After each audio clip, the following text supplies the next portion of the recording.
Here we are in Port Davey again.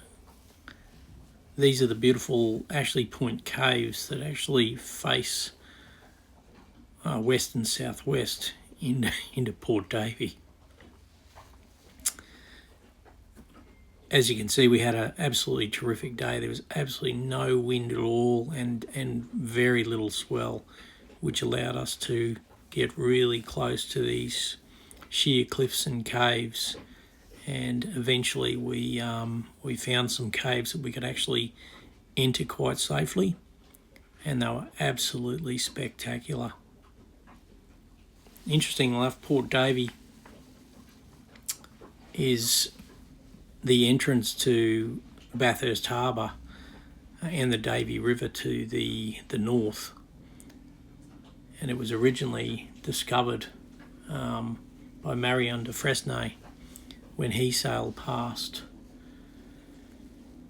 in the 1700s, and Matthew Flinders actually sailed through this area and found it as well. But James Kelly sailed into the inlet and named it Port Davey after a Tasmanian lieutenant, Governor Thomas Davey. And it's remarkable to think that Port Davey could have even been named Port Flinders, which I think would have been very apt for the place. Flinders did a magnificent job charting the Australian coast and being the first British naval officer to circumnavigate Australia, and obviously name it Australia. As you can see, as we enter these caves, it's just absolutely spectacular, and the dolerite rocks and the colours and the way they come out being submerged for so long is absolutely incredible.